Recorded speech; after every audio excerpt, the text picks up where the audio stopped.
El día de hoy, hermanos y amigos, vamos a hacer un paréntesis o una pausa en el estudio que hemos estado llevando del tema el conociendo al Dios vivo.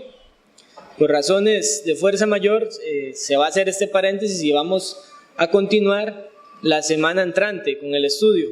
Así que el día de hoy vamos a estudiar un poco de lo que implica el Evangelio en la adoración cristiana.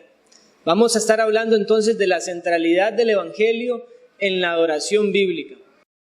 Y de antemano les recuerdo, ¿verdad?, que tenemos que tener una disposición abierta a recibir la palabra de Dios, porque es entendible que la mayoría de los que estamos aquí, especialmente los que nos congregamos aquí regularmente, conocemos este tema, ¿verdad? Es parte de lo que hemos visto en la palabra del Señor, pero siempre es importante recordar cómo Dios ha instituido su adoración y también nosotros examinarnos a ver si nos estamos manteniendo firmes en una adoración que sea conforme a los principios de la Escritura, en una adoración que sea verdaderamente una adoración bíblica. Entonces, cuando hablamos de adoración, estamos hablando de absolutamente todo lo concerniente a la vida cristiana. Lastimosamente es un concepto de la adoración que se ha distorsionado, se ha simplificado un poco, pero nosotros debemos entender que adoración es todo lo concerniente a la vida cristiana. Llámese cánticos, himnos, salmos, lectura de la palabra, estudio de la palabra, atención al escuchar la palabra predicada, todo esto es adoración. Pero es muy importante que nosotros, como creyentes, comprendamos que el concepto de la adoración no es un concepto aislado hacia un punto en específico o hacia una ocasión en específica, porque muchas personas tienden a creer que adoración se refiere únicamente al momento en que una iglesia está congregada, reunida para exaltar el nombre del Señor. Pero la adoración implica cada área de nuestra vida, tanto a nivel corporativo como iglesia y a nivel individual. Y este concepto de adoración nunca, amados hermanos y amigos, nunca puede ser separado del Evangelio. Y vamos a ver un poco también de lo que estas distorsiones al concepto de adoración ha creado bastante confusión en muchas personas y por ende también en muchas iglesias. Ahora nosotros vamos a ver qué significa adoración, pero para nosotros poder comprender esto y poder llevar una adoración realmente aceptable delante de Dios, debemos hacerlo a través de las Escrituras, pero sobre todo a través del Evangelio. ¿Alguien podría decirme qué es el Evangelio? ¿Algún voluntario?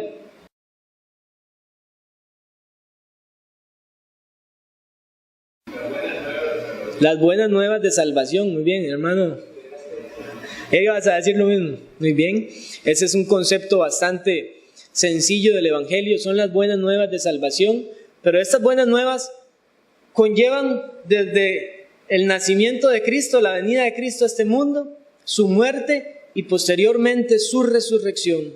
Todo esto comprende el Evangelio. Y si nosotros no estamos claros en lo que es el Evangelio, entonces será imposible que nosotros podamos brindar una adoración genuina delante de Dios.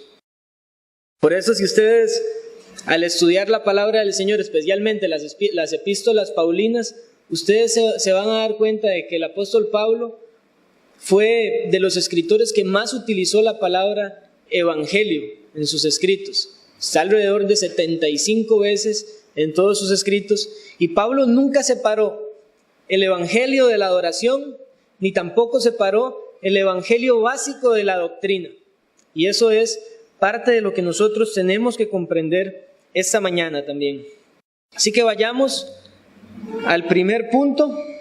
¿Qué significa adoración? Antes de que aparezca ahí en la pantalla, me gustaría escuchar alguna opinión de alguien. ¿Qué creen o qué entienden por adoración?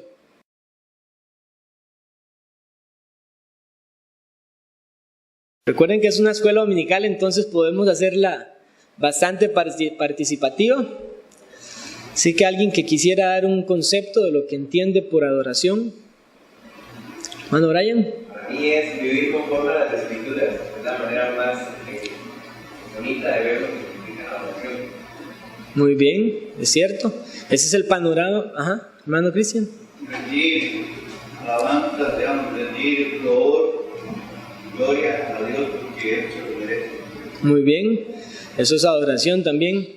Entonces, en el concepto, puedes pasar la diapositiva, en el concepto más amplio, adoración, como les dije al principio, conlleva toda nuestro ser, la rendición de nuestro ser a Dios. Entonces, es el todo en la vida cristiana, desde la obediencia a los cánticos, la lectura de la palabra, la predicación del evangelio, la iglesia reunida y congregada, todo esto es adoración. He puesto ahí una definición un poco técnica, pero es sumamente importante, del diccionario bíblico Holman, que es bastante apropiada, lo leo para ustedes. La adoración es una interrelación entre la acción divina y la respuesta humana. La adoración es la respuesta humana ante la revelación personal del Dios triuno.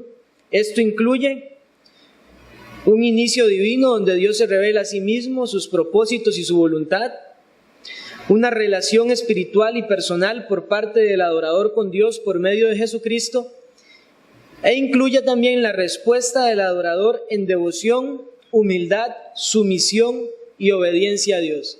¿Qué falta ahí, hermano? Acapara absolutamente todo en nuestra vida. Ahora, qué importante entender esto, y este tema ya lo había preparado hace mucho tiempo, pero calza en cierta manera con el estudio que hemos estado teniendo en la escuela dominical acerca del conocimiento del Dios vivo. ¿Por qué? Porque es necesario que estos estudios que nosotros estamos impartiendo como iglesia sean llevados a una aplicación práctica. Porque cuando nos reunimos como iglesia no se trata simplemente de escuchar una grandiosa doctrina y decir, wow, qué perfecto es Dios, pero que al final de cuentas esa palabra no es aplicada en nuestros corazones. Entonces, como hemos estado viendo los atributos de Dios, uno de los atributos es que Dios es un ser personal, también es relacional. Hemos visto que Dios es espiritual y vamos a seguir viendo muchos atributos más. Pero, ¿se acuerdan la primera lección del conocimiento de Dios? ¿Qué fue lo que se habló? De que Dios mismo, a Él le plació voluntariamente revelarse a los hombres. Y ese es el inicio de una verdadera adoración cristiana. Entender que fue Dios quien se plació revelarse a nosotros. Y entender esta verdad nos va a guardar a nosotros también de querer presentar una adoración novedosa o una adoración no bíblica, porque si entendemos que fue Dios quien propició su propia revelación hacia nosotros, eso limita los pensamientos que nosotros vamos a tener de Él. Y eso es parte también de lo que dice nuestra confesión de fe. La adoración que es aceptable delante de Dios está limitada por lo que Dios ha expresado explícitamente en su palabra. Entonces, eso es lo que es la adoración. ¿Alguien quisiera leer Romanos 1, 18, 19?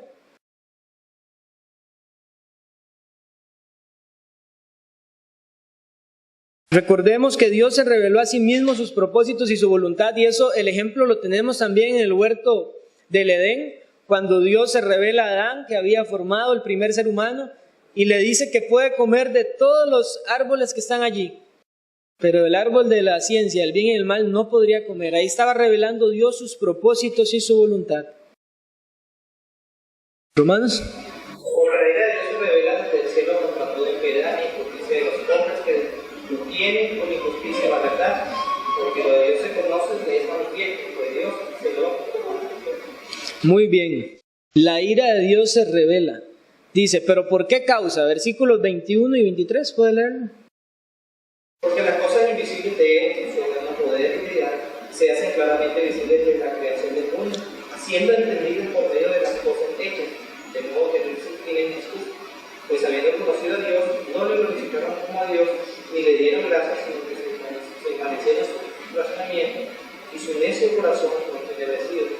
Profesando ser sabios, se hicieron necios, y cambiaron la gloria de Dios incorruptible en semejanza de imagen de hombre corruptible, de aves, de guadalupe, de... Muy bien. Dice la palabra categóricamente que todo hombre queda sin excusa. al no adorar a Dios y llevarle honor a Él, llevarle el reconocimiento y la gloria. Y eso es parte de lo que Dios ha revelado. Su eterno poder se ha hecho visible a través de las cosas hechas. Así que todo hombre queda sin excusa. Pero tenemos también en este concepto que la adoración conlleva una relación espiritual y personal con este Dios. Hebreos 10, 19, 23. ¿Alguien quisiera leerlo en voz alta? Así que, hermanos, teniendo libertad para entrar en el lugar santísimo, por la sangre de Jesucristo, por el camino nuevo y vivo que Él nos abrió a través del velo, esto es, de su carne, y teniendo un gran sacerdote sobre la casa de Dios, acerquémonos con corazón sincero en plena certidumbre de fe, purificados los corazones de mala conciencia y lavados los cuerpos con agua pura. Mantengamos firmes sin fluctuar la profesión de nuestra esperanza, porque fiel es el que prometió. Muy bien, gracias, hermano. Vemos entonces que hay una relación espiritual y personal. ¿Podría ser posible esta relación sin la mediación de Cristo? El texto es claro, hermano, nos habla de que es a través de Jesucristo. Así que no puede darse una adoración genuina, una adoración bíblica, cuando esta adoración no es a través del mérito de Cristo. Pero tenemos también que este concepto de adoración conlleva la respuesta del adorador en devoción, humildad, sumisión y obediencia. Y leo para ustedes Romanos 12, 1, 2. Así que, hermanos, os ruego, por las misericordias de Dios, que presentéis vuestros cuerpos en sacrificio vivo, santo, agradable a Dios, que es vuestro culto racional. No os conforméis a este siglo, sino transformaos por medio de la renovación de vuestro entendimiento, para que comprobéis cuál sea la buena voluntad de Dios, agradable y perfecta. El apóstol Pablo nos habla de presentar nuestros cuerpos en sacrificio vivo, santo y agradable a Dios. Aquí lo que el apóstol Pablo está utilizando es un paralelismo entre el oficio sacerdotal en el Antiguo Testamento, cuando se ofrecía el servicio de los sacerdotes con un corazón limpio. Ellos tenían que ser santos, tenían que santificarse, habían rituales por los que ellos tenían que pasar para poder presentarse a rendir adoración a Dios. Y lo que nos está diciendo aquí la palabra del Señor es que todo este concepto, desde que Dios se revela, Él revela sus propósitos, Él revela su voluntad, Él entra a una relación personal con aquellos que han sido santificados por la sangre de Cristo. Entonces hay una consecuencia natural en el corazón de todos aquellos que han experimentado este gozo salvador de la gracia divina en Cristo Jesús. Y es una vida de devoción, de adoración, de genuina reverencia, conforme a las Escrituras. Porque Pablo también exhorta, no os conforméis a este siglo. O sea, no es como la gente lo quiere hacer. No es en las innovaciones de las personas según sus propias creencias, es como Dios lo ha mandado. Porque aquí Pablo no está diciendo, renueve su mente conforme a lo que usted piense, no a lo que otros digan. No, es renovaos en el espíritu de nuestro entendimiento a través de la palabra de Dios, no fuera de ella. Entonces es importante, sumamente importante, que mantengamos este entendimiento correcto. Y les digo que esto es lamentable, como les mencioné al principio, porque hay personas que creen que adoración es simplemente cantar. Hay otros que sostienen que adoración es un tipo de música, no solamente cantar, sino que es un tipo de música. Hay una música un poco más movida, le llaman música de alabanza. La música más suave es una música de adoración. Pero ese tipo de pensamiento nosotros no lo vemos en la Escritura. Lo que vemos en la Escritura es una adoración reverente. Y como nos dice también el libro de Hebreos, que todo lo que se dio en el Antiguo Testamento era sombras de lo que había de venir, nosotros vemos que la adoración era una adoración sacrificial. ¿En qué sentido? Que se llevaban animales para ser sacrificados y que llevaran las culpas de los pecadores. Y si eso es una sombra, La adoración nos está representando ¿a quién? ¿Quién es el Cordero de Dios? Jesucristo. Es una adoración a través de Cristo. Y hay perdón de pecados únicamente a través de Cristo. Y aquí, hermanos, es donde entra la importancia de este tema, la centralidad del Evangelio en la adoración bíblica. Porque, ¿qué representaban todos estos sacrificios? El sacrificio de Cristo. ¿Y qué era el Evangelio? Las buenas nuevas. ¿Pero cuáles son las buenas nuevas? ¿Pero cómo lo salvó?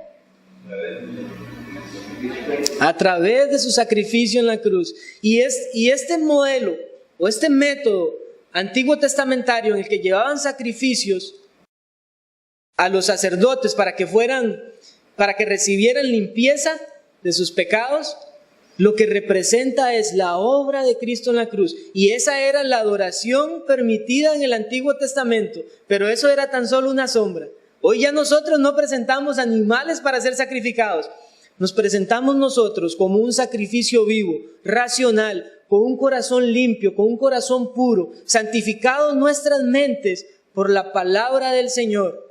Esa es la verdadera adoración bíblica. Es una verdadera adoración que se hace con un corazón puro y obediente. Primera de Samuel 15:22 dice: y Samuel dijo: ¿se complace Jehová tanto en holocaustos y víctimas como en que se obedezca a las palabras de Jehová? Ciertamente, el obedecer es mejor que los sacrificios y el prestar atención que la grosura de los carneros. Muchos recordarán esta historia. ¿Qué había sucedido? Al rey Saúl se le pide que vaya y destruya a todos los amalecitas. No debía quedar niño, mujer, hombre. Debían matar a todos los animales. Pero el rey Saúl se guardó una parte de los animales, no mató a Agag, que era el rey de los amalecitas, y cuando fue confrontado él dijo: no, es que todos estos animales hemos apartado lo mejor del ganado para ofrecerlo en sacrificio a Dios. Y Samuel dijo: wow, qué corazón más puro tiene Saúl. No, el profeta del Señor le exhortó: y se complace tanto Jehová en holocaustos más que en la obediencia.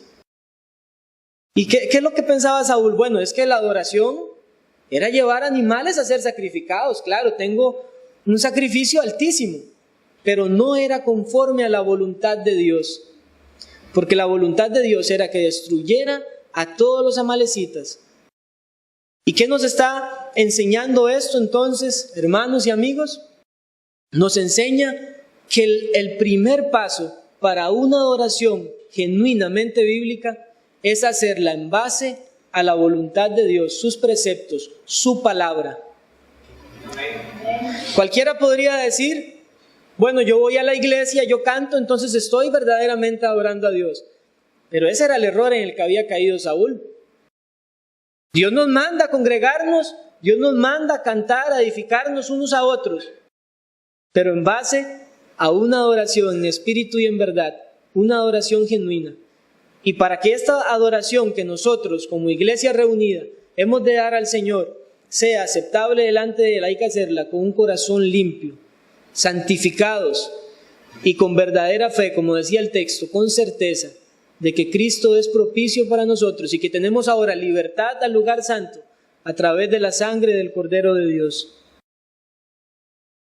Entonces, resumimos, adoración tiene que ver más con obediencia que con cánticos o cualquier otro concepto de los que comúnmente se tienen hoy en día.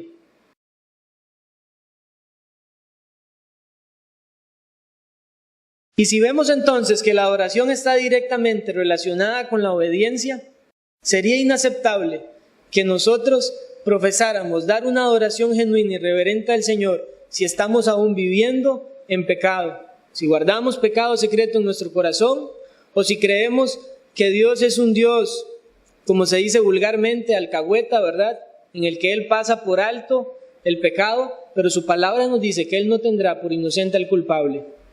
Y ese es el primer punto. Entonces, una adoración que sea para la gloria de Dios puede ser producida únicamente por una persona que haya sido transformada por la sangre del Señor Jesucristo, por el poder de su Espíritu Santo, para rendir entonces un culto racional al Señor. Pablo dice en 1 Corintios 10:31, si pues coméis o bebéis o hacéis otra cosa, hacedlo todo para la gloria de Dios. Y eso nosotros sabemos que esta es la finalidad principal de todo hombre en este mundo. Pero si esta es la finalidad principal de todo hombre, ¿cuánto más no será la finalidad principal de nuestro momento de adoración al Señor, de nuestra vida? La adoración es una adoración enfocada en Dios. No es una adoración enfocada en los hombres, sino que es una adoración enfocada en Dios.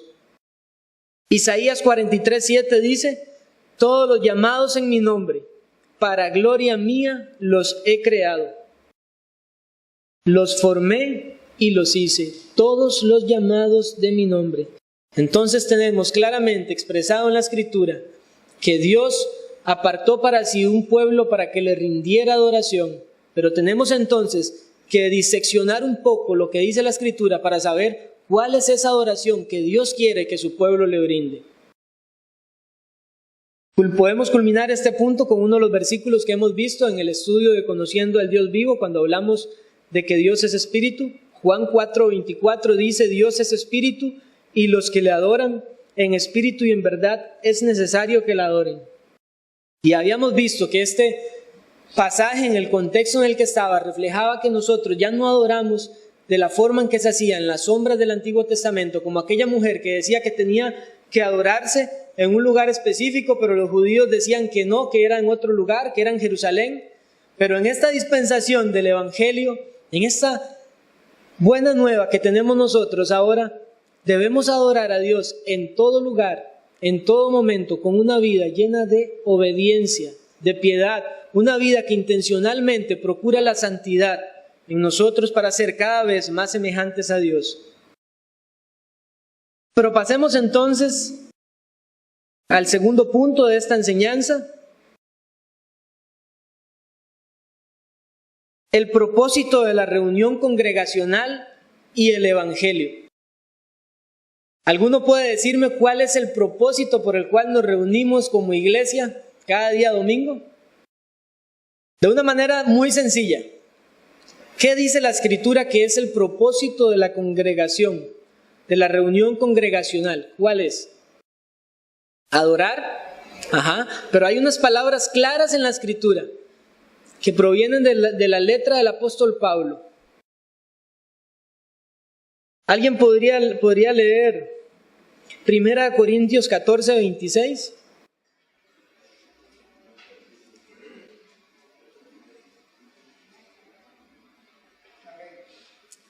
¿Sí, don Luis? ¿Qué hay pues, hermanos? Cuando os reunís, cada uno de vosotros tiene salvo, tiene doctrina, tiene ley, tiene revelación, tiene interpretación. Hágase todo para edificación. ¿Cuál entonces sería el propósito de la iglesia congregada? Edificación, correcto. También Colosenses 3:16-17 dice: la palabra de Cristo mora en abundancia en vosotros, enseñándoos y exhortándoos unos a otros en toda sabiduría, cantando con gracia en vuestros corazones al Señor, con salmos e himnos y cánticos espirituales. Y todo lo que hacéis, sea de palabra o de hecho, hacedlo todo en el nombre del Señor Jesús, dando gracias a Dios por medio de Él. Entonces, la iglesia reunida y congregada tiene el propósito de edificar a todos los santos que se reúnen allí a adorar a Dios. ¿Y cómo, hermanos, podemos nosotros lograr este objetivo de la iglesia de edificar? ¿Alguien podría decirme cómo lo logramos?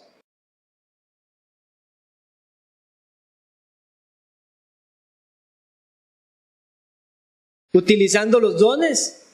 Claro, utilizando los dones, sirviéndonos unos a otros para exhortación. ¿Qué había pasado en Corintios? Mucha gente quería sobresalir, querían todos hablar al mismo tiempo, profetizar al mismo tiempo, querían entrar ahí en éxtasis espirituales, Pero el apóstol Pablo también dice, no, un momento, hágase todo decentemente y con orden, porque el propósito de la iglesia reunida y congregada es la edificación.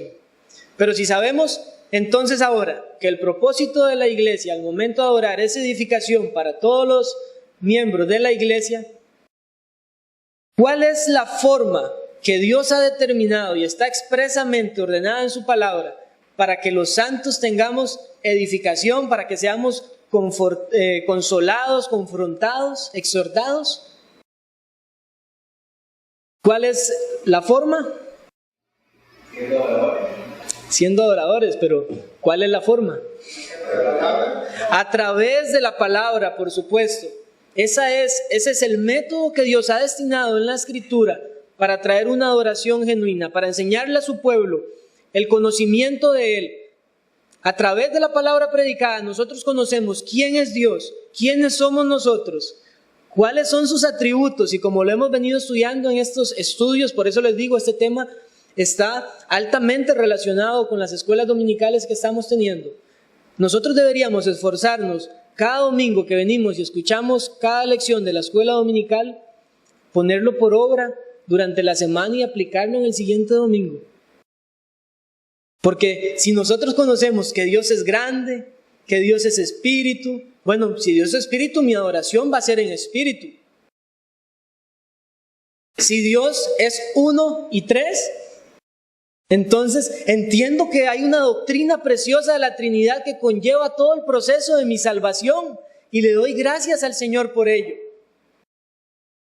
Si yo entiendo que Dios es relacional, entonces me gozo en que a través de los méritos de Cristo yo puedo entrar en una relación con Él y entrar a su trono de gracia con confianza, con certeza, creyendo que existe Dios, que le hay y que es galardonador de los que le buscan. Todo esto es parte de una adoración genuina centrada en el Evangelio.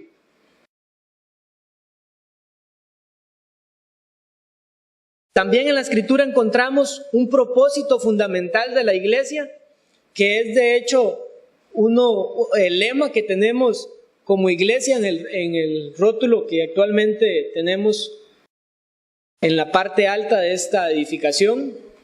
¿Cuál es? ¿Quién se acuerda? ¿Perdón? Columna y baluarte de la verdad. Pablo le dice a Timoteo, para que si tardo sepas cómo debes conducirte en la casa de Dios, que es la iglesia del Dios viviente, columna y baluarte de la verdad. Ahora, ¿puede la iglesia desenvolverse para edificación de los santos a través de la predicación cuando no está centrada en el Evangelio? ¿Qué pasaría si aquí como iglesia predicáramos únicamente la predestinación? Que es un tema muy controversial, dicho sea de paso. ¿Qué sucedería? ¿Predicamos predestinación, o hablamos del juicio final y del juicio final y del juicio final? Es una reliquia de la iglesia. Correcto, hermano. Entonces estaría predicando totalmente lo que se llama. La palabra enseña a predicar todo el consejo de Dios, primeramente. Entonces tendríamos vidas completamente desequilibradas. Y el punto principal de esto, hermanos y amigos, es que si nosotros no tenemos el concepto claro del Evangelio, de la obra que Cristo hizo en la cruz, de nada nos sirve entender la predestinación. De nada nos sirve conocer la escatología. De nada nos sirve saber el orden de los decretos de Dios si ni siquiera hemos comprendido el Evangelio. Porque todas estas doctrinas preciosas en la palabra de Dios cobran sentido para nosotros.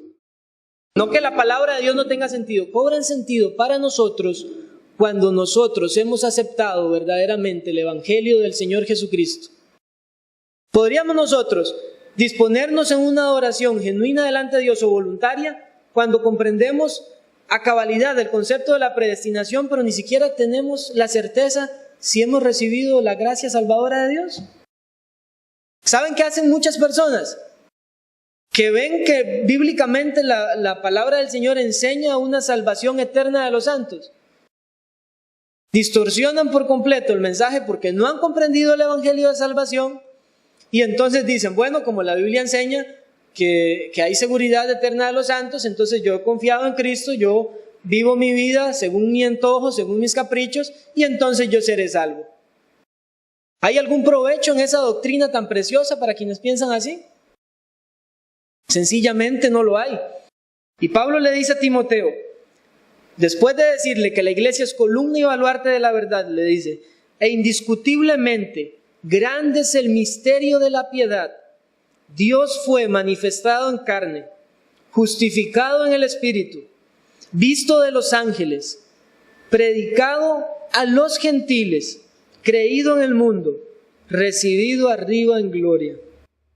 Y parece que hay un cambio abrupto entre lo que está escribiendo el apóstol Pablo en este momento. Habla de la iglesia, columna, baluarte de la verdad, y después dice indiscutiblemente grande es el misterio de la piedad. Pero aquí no hay ningún cambio en lo que el apóstol Pablo está diciendo. Lo que Pablo le está diciendo a Timoteo es que la iglesia como columna y baluarte de la verdad está cimentada sobre este evangelio precioso de que Cristo Dios fue manifestado en carne a través de Cristo.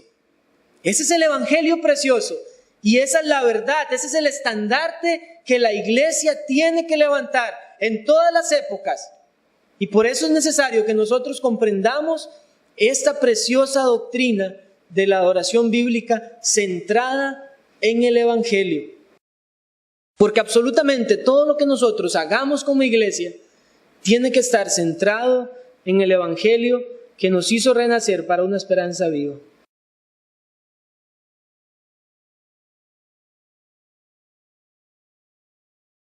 Siempre la iglesia está cimentada en su palabra y también el Señor Jesús dijo que el hombre sabio edifica sobre la roca y la iglesia está edificada sobre la roca que es Cristo.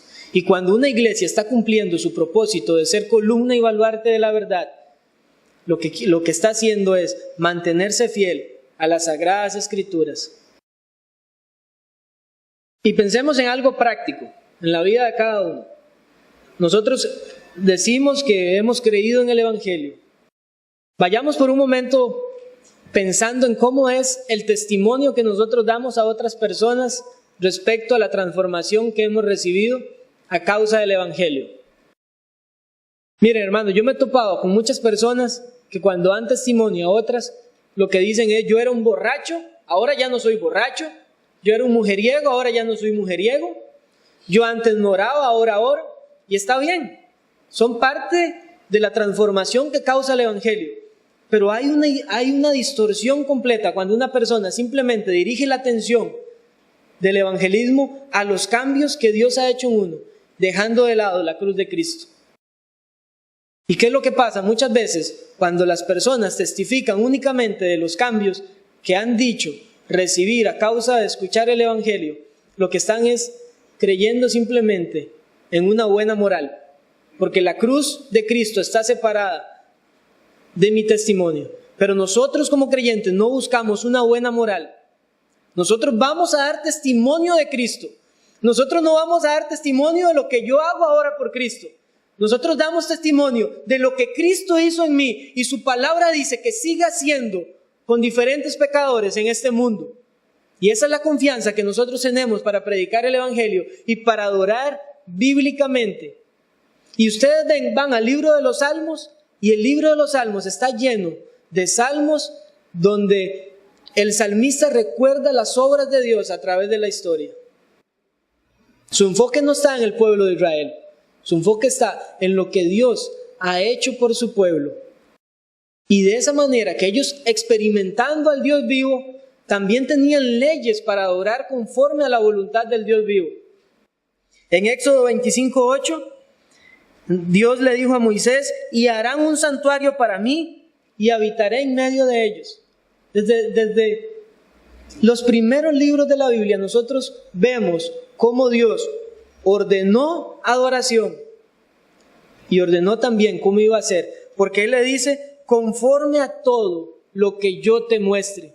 Y posteriormente, cuando Dios le está diciendo a Moisés cómo debe ser cada elemento del santuario, dice la Escritura, y lo repite muchas veces, conforme Dios se lo mostraba, conforme el modelo de Dios, conforme el modelo de Dios.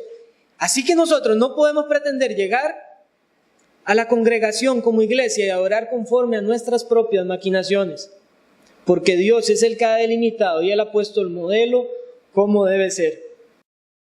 Primera de Corintios 15, del 1 al 4, es la definición más precisa del evangelio que nosotros podemos encontrar en la palabra.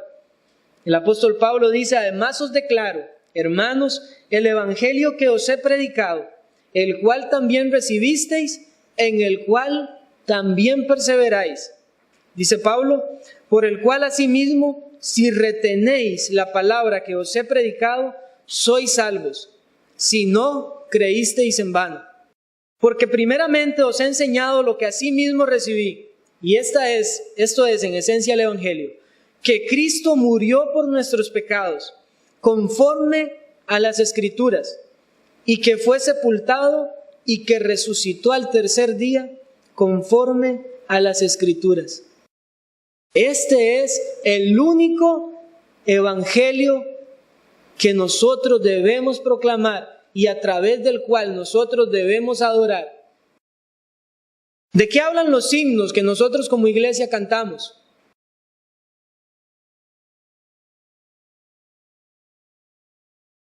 Deben de hablar del evangelio. Así como en la adoración del Antiguo Testamento todos los elementos del culto representaban la obra de Cristo, ahora nuestros cánticos en esta era evangélica están dirigidos hacia la obra preciosa de Cristo, hacia nuestro Dios trino. Hermanos, nosotros utilizamos este himnario, pero como iglesia debemos discernir si los himnos que están aquí se ajustan a la palabra de Dios. No se trata de hacer las cosas simplemente porque así se nos ha enseñado. Se trata de hacer las cosas porque Dios lo dice en su palabra.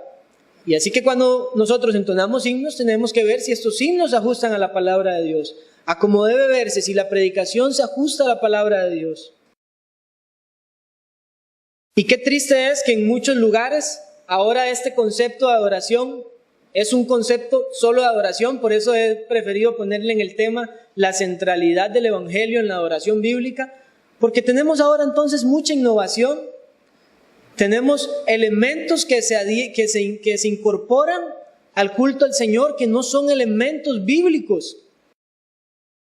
Hay personas ahora con reggaetón cristiano y rock cristiano, y tenemos danzas y tenemos anuncios de que a veces son medio disparatados. Pero nosotros nos congregamos para adorar a Dios conforme a la Escritura y conforme al Evangelio, a este precioso Evangelio de que el Señor Jesucristo vino a este mundo y ahora resucitó y está a la diestra de Dios y que también está intercediendo por nosotros. ¿Saben qué hacían los cristianos en la Edad Media? Se reunían sin música para no verse relacionados con el tipo de música de aquel entonces que utilizaba la iglesia romana. Lo hacían, como se conoce popularmente, a capela, porque no querían ninguna relación con el mundo. Hoy las iglesias están sufriendo porque el mundo predomina en lo que se dice ser iglesia. Y nosotros debemos dar gracias a Dios de que esta iglesia persevera firme en la adoración bíblica. Pero debemos velar constantemente para que esto permanezca. Porque Pablo dice, el evangelio en el que perseveráis. Hay muchos que dicen que el evangelio es para los incrédulos. Pero la Biblia enseña que el evangelio es para toda criatura. Nosotros no ocupamos el evangelio para decir, el Señor murió por usted si usted cree en Él. No. El evangelio lo ocupo todos los días. Y el evangelio es el que va a gobernar la adoración genuina al Señor. Y entonces en esta dispensación evangélica, en la que tenemos que tener una rotunda diferencia en la forma de que este mundo lleva su adoración a dioses falsos o al Dios de la Biblia de una forma no bíblica, nosotros debemos ver en la Escritura cuál es la forma correcta de adorar a Dios. Y aquí una vez más es donde les reitero, hermanos, estos estudios que estamos llevando de los atributos de Dios deben ser altamente aprovechados. Dice un autor que nuestro concepto de Dios y su ser, su gloria y majestad, lo que debe guiar todo nuestro concepto de adoración y por extensión nuestro concepto de la liturgia en la iglesia, es ese concepto de Dios.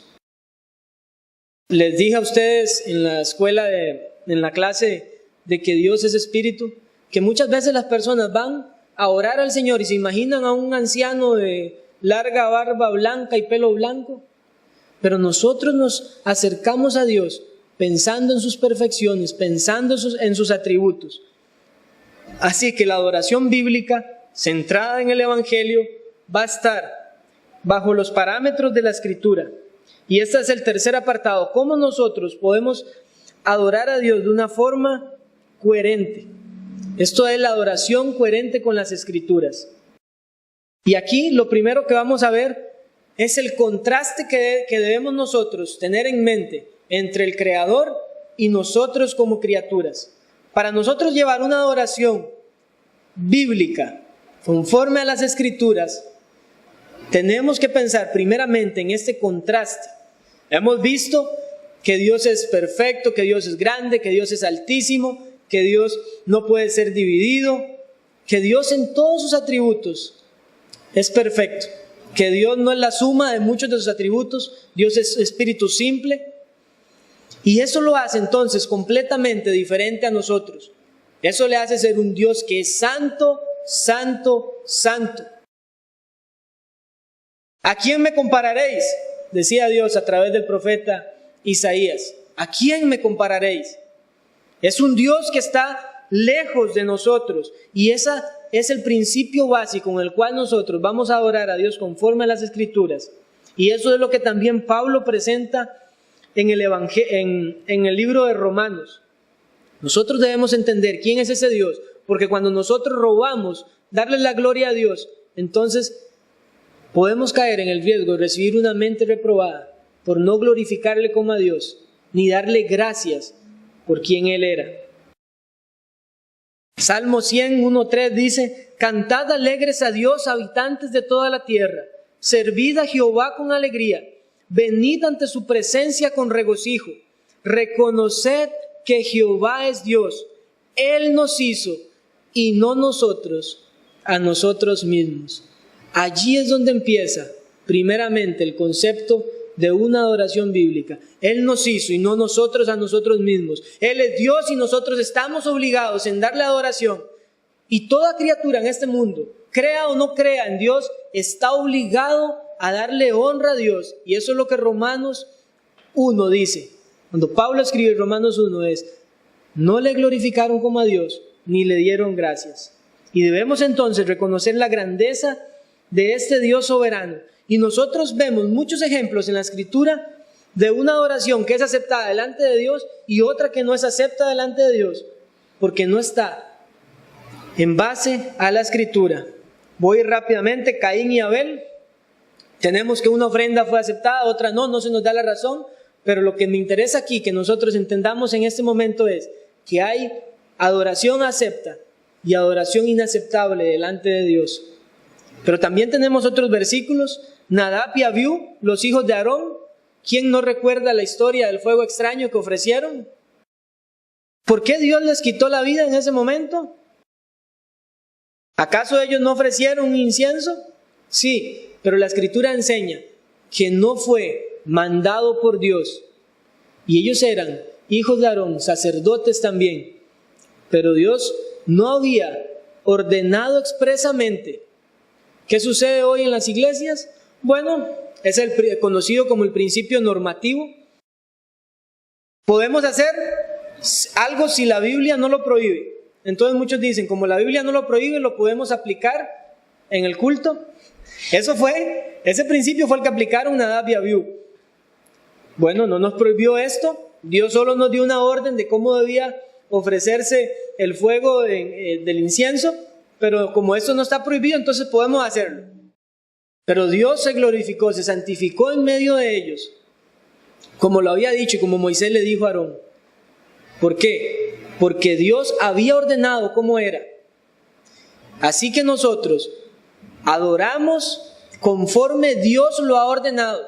no conforme a lo que ha prohibido, es conforme a lo que Dios ha ordenado expresamente en su palabra. Recordamos también el ejemplo que vimos de Saúl en Primera de Samuel, pero también Pablo en Colosenses habla de que Dios rechaza todo culto voluntarioso, que aunque en un plano humano tiene una buena costumbre, no es lo que Dios ha ordenado. Recuerdan que Pablo decía en Colosenses, no manejen ni gusten ni aún toques. Dice Pablo, cosas que se destruyen con el uso. Pero la verdadera adoración, la que es bíblica, no se destruye con el uso. Es una adoración que es perpetua porque Dios no cambia, y si Dios no cambia, entonces la adoración tampoco ha de cambiar. Pero tenemos además que para que nuestra adoración sea coherente con la Escritura, tiene que ser teocéntrica. ¿Qué significa teocéntrica? Una adoración centrada en Dios, en donde Dios es la finalidad principal de la adoración. Él es nuestro creador, Él es el Dios altísimo, Él es el Dios soberano, y a Él es que se le brinda adoración. Hay muchas personas que dicen, bueno, yo no voy a tal iglesia porque es que no me gusta la forma en la que hacen. Y tristemente hay iglesias que con tal de acaparar discípulos o prosélitos, cambian su forma de adorar para hacerla aceptable delante de las personas. Pero hermanos, nosotros adoramos para el Señor. Esta iglesia adora para el Señor, no adora para las personas que vienen.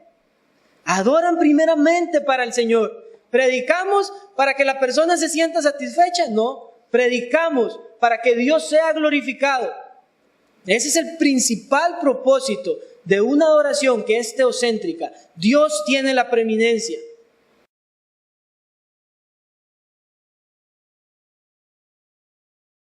Así es que debemos mantenernos fieles en esto. ¿Qué sucede en muchas congregaciones? Canciones que no tienen que ver nada con el Evangelio de Cristo. No tienen que ver nada, son canciones sin sentido, porque no hay un entendimiento correcto del Evangelio y la adoración. Pero también conlleva una adoración conforme a las Escrituras, es una adoración cristocéntrica. Cristocéntrica significa donde Cristo es el centro. Segunda de Corintios 4, del 4 al 5, dice el apóstol Pablo, porque no, vamos a leer versículo 5, porque no nos predicamos a nosotros mismos, sino a Jesucristo como Señor, y a nosotros como vuestros siervos por amor de Jesús. No nos predicamos a nosotros mismos. La adoración es cristocéntrica porque Cristo es el que debe ser exaltado. Dios Padre dijo que se iba a glorificar a través de Cristo. Y Cristo decía, el que me ha visto a mí, ha visto al Padre. Y la palabra nos enseña también que la obra del Espíritu Santo ahora es recordarnos la palabra para que nosotros glorifiquemos a Cristo. Y si Cristo no es predicado, entonces en medio de nosotros no estamos dando una adoración bíblica. No estamos centrados en el Evangelio. Y piensen esto, hermanos, adoramos a Cristo, predicamos a Cristo, no lo que Cristo ha hecho simplemente. Predicamos a Cristo y, como decía Pablo, a este crucificado. Y esto, hermanos, una vez más se los digo, es el Evangelio. La adoración es evangélica. El sacrificio de Cristo en la cruz, que nos libró de nuestros pecados, es lo que nos hace entonces amar a este Dios precioso, que ha dejado preciosas y grandísimas promesas para los creyentes. Y además debe ser cristocéntrica, porque si una adoración no se hace bajo los méritos de Cristo, bajo la mediación de Cristo, no es adoración en ninguna manera. La adoración del Antiguo Testamento llevaba sangre de por medio, eran sacrificios sangrientos. La adoración de nosotros, aunque no traemos animales para ser sacrificados, recordamos la sangre de Cristo, con la cual llevó a muchos a salvación. La adoración sea cristocéntrica, lleva directamente que el principal fundamento al momento de la iglesia reunirse y de los creyentes a adorar a Dios está en la palabra predicada del Señor. escudriñad las Escrituras, porque a vosotros os parece que en ellas tenéis la vida eterna, y ellas son las que dan testimonio de mí, dijo Jesús a los fariseos. Tenían mucha ley, pero no conocían al Dios vivo. Si nosotros predicásemos de alguna otra cosa que no sea Cristo, no estamos rindiendo una adoración genuina. Cristo es el cumplimiento de la profecía. Cristo es de quien nos habla esta palabra profética más segura, como dice Pedro. Así que la predicación juega ese papel central como elemento del culto. Y nosotros aquí tenemos cantos, tenemos lectura de la palabra, tenemos ofrenda, tenemos oraciones. Y todas estas cosas, si ustedes hacen un estudio del Nuevo Testamento, se van a dar cuenta que lo que aquí aplicamos son cosas que están expresamente ordenadas en la palabra de Dios. Pero también en la palabra de Dios, a pesar de que están todos estos elementos, el pilar fundamental es la predicación de la palabra. Y les recuerdo el propósito de la iglesia: edificación, y esta edificación se logra a través de la palabra predicada. Y eso debe ya nosotros llevarnos también a ser esforzados, sumamente esforzados, de que al venir aquí al culto, prestemos con solemnidad atención a la palabra que aquí se predica. Porque nosotros, hermanos y amigos, no venimos a escuchar lo que el hermano Josué Vargas tiene que decir. No venimos a escuchar lo que el pastor Adrián Pasarelli viene a decir, lo que los hermanos que predican vienen a decir. Venimos a escuchar lo que Dios viene a decirnos a través de sus siervos. Eso es lo que venimos a escuchar. Y tristemente, ¿qué sucede hoy? Lo tengo que decir con tristeza, dentro del ámbito reformado. Personas que asisten a las iglesias buscando la elocuencia del predicador. Pero nosotros no buscamos elocuencia. Nosotros buscamos que Cristo sea predicado para edificación de cada uno de nosotros. Y muchas veces las personas superponen su lealtad al Evangelio de acuerdo a quién es la persona que está enseñando en el púlpito. Hay iglesias donde si se anuncia que el pastor no está, el número de los feligreses disminuye rotundamente, porque son seguidores de hombres. Pasemos rápidamente al último punto de esta enseñanza. ¿Cómo nosotros podemos evidenciar si tenemos una vida de adoración centrada en el Evangelio? Y hay algo aquí claro, hermanos, que la adoración sincera, bíblica, genuina, siempre va a producir frutos.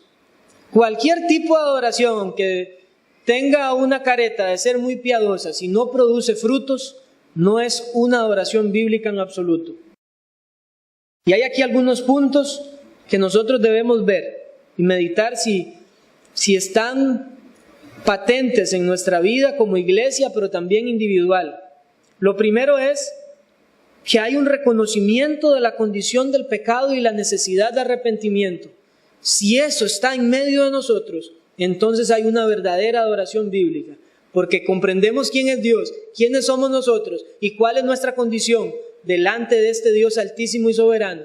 Y eso, hermanos, al presentarnos ante su ley, que es perfecta y de la cual nosotros no podemos cumplir, nos va a llevar al arrepentimiento. El segundo punto es que hay una mortificación del pecado. Si decimos que la adoración es para Dios y exaltamos los atributos de Dios y exaltamos su palabra, nos lleva a una mortificación del pecado. Y esta mortificación del pecado no se trata de decir, qué mal que hice esto hoy. Bueno, mañana empiezo de nuevo. Mañana es un nuevo día. No. Esa mortificación del pecado es una actitud intencional de someter nuestra carne a la voluntad de Dios. Y es huir de todo lugar en donde yo sé que va a ser propicio para la debilidad que yo tengo. Eso es mortificar el pecado. Es quitar de nuestro corazón toda amargura, toda malicia, todo engaño, toda detracción. Pero también otra evidencia es un anhelo por crecer en el conocimiento del Salvador. Porque quien verdaderamente ha experimentado perdón de pecados Ahora quiere conocer más y más a esta persona que le amó, que le salvó cuando aún era enemigo de él, cuando no había en nosotros mérito alguno para tener salvación. Hay un anhelo por crecer en él. El apóstol Pedro decía en 1 Pedro 2, del 2 al 3, desead como niños recién nacidos la leche espiritual no adulterada, para que por ella crezcáis para salvación, si es que habéis gustado la benignidad del Señor. Pero otra evidencia es que la palabra de Dios mora en abundancia en el corazón del adorador que es genuinamente bíblico.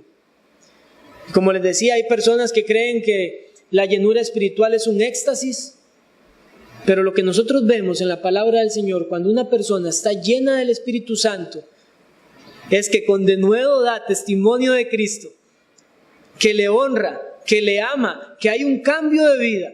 Eso es una verdadera llenura espiritual. Y eso es lo que Pablo dice cuando dice que abunde, que more la palabra de Cristo en nosotros, con cánticos, con himnos, con salmos, con himnos y cánticos espirituales. Y que todo se haga para la gloria de Dios. También una evidencia es una vida de santidad o de verdadera piedad.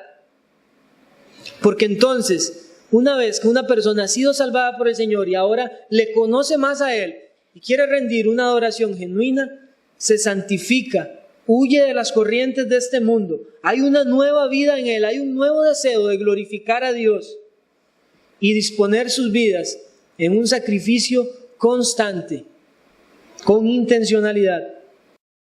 Y una última evidencia es que un adorador verdadero es una persona de oración. Quien conoce a su Señor y lo obedece, no solo se deleita en andar en sus caminos, sino que también es una persona de oración. Y el mayor modelo de esto lo vemos en la vida de nuestro Señor Jesucristo, que Él, siendo Dios, constantemente apartó tiempos para orar con su Padre. Tesalonicenses, Pablo nos dice, orad sin cesar, porque además la oración, nuestra dependencia a Dios se refleja en el tiempo de oración que nosotros le damos a Él. Y nosotros podemos testificar mucho de Dios, de Cristo, de la obra que Él hace en medio de su iglesia, pero eso debería verse reflejado en una oración constante a Él, porque sabemos que somos dependientes por completo de Él. Así que con esto finalizamos esta lección, hermanos. Espero que esto sea de ánimo para aplicarlo justamente hoy mismo al momento de adorar a Dios como iglesia en el tiempo del culto. Que seamos reverentes y que tengamos una disposición genuina de escuchar su palabra y pedirle a su Espíritu Santo que nos ilumine y que nos guarde de innovar en lo que la adoración respecta y que nos mantengamos seguros en esta palabra profética que nos ha sido dada y que ahora nos muestra nuestro Salvador Jesucristo, al Emmanuel que había sido profetizado y al que muchos en esta época recuerdan. Como les dije antes, nosotros recordamos que Él volverá y que Él se agrada también en la adoración genuina de su pueblo. Oremos.